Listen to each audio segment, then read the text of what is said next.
বন্ধুসকল মই ইনতাস HSM টিউটোৰিয়েলৰ নতুন ভিডিঅ'ত আপোনাক স্বাগতম জনাইছো। আজিকালি বহুতে পুৰণা গাড়ী লৈ আছে। আপুনি পুৰণা গাড়ী লোৱাৰ আগতে আপুনি কেনেকৈ চেক কৰিব আপোনাৰ গাড়ীটো কাৰ নামত আছে বা গাড়ীটোৰ কিমান দিন হ'ল। এতিয়া আপুনি মোবাইলেৰে চেক কৰি চাব পাৰে। আহক আমি ভিডিঅ'টো আৰম্ভ কৰোঁ। আৰম্ভ কৰাৰ আগতে আপোনাৰ ওচৰত এটা সৰু ৰিকুৱেষ্ট কৰিছো। আপুনি যদি মোৰ চেনেলটো সাবস্ক্ৰাইব কৰা নাই তেনেহলে সাবস্ক্ৰাইব কৰক, লগতে বেল আইকনটো দবাই দিয়ক, আৰু যদি সাবস্ক্ৰাইব কৰি ৰাখিছে তেনেহলে আপোনাক বহুত বহুত ধন্যবাদ। প্ৰথমতে আপোনাৰ যিকোনো এটা ব্ৰাউজাৰত যাব লাগিব। মই গুগল ক্ৰমত গলো।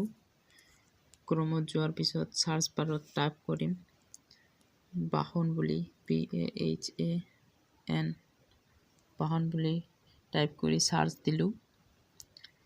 সাৰ্চ দিয়াৰ পিছত আপুনি ইয়াতে দেখিব পাৰিছে নো ইউৰ RC ষ্টেটাছ। মই তাতে ক্লিক কৰিম। ক্লিক কৰাৰ পিছত আপুনি দেখিব পাৰিছে এটা পেজ ওপেন হৈছে, ৰেজিষ্ট্ৰেশ্যন নাম্বাৰ। ইয়াতে গাড়ী নাম্বাৰটো ঢালিব লাগিব। মই এটা গাড়ী নাম্বাৰ ঢালি আছো।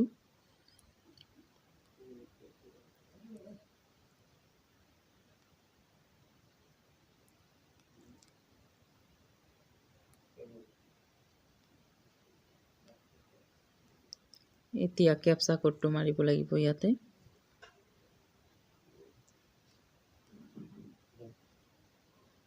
যেনেকুৱা আছে তেনেকৈ মাৰিব লাগিব। তাৰ পিছত চেক ষ্টেটাছ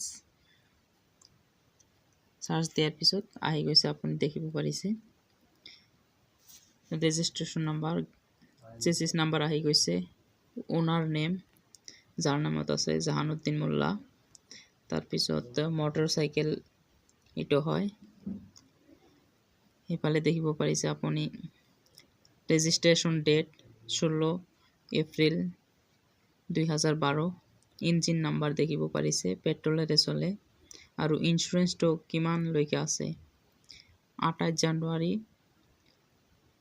2019 লৈকে আছে। যদি মোৰ ভিডিঅ'টো ভাল লাগে তেনেহলে আপোনালোকে লাইক, কমেন্ট আৰু শ্বেয়াৰ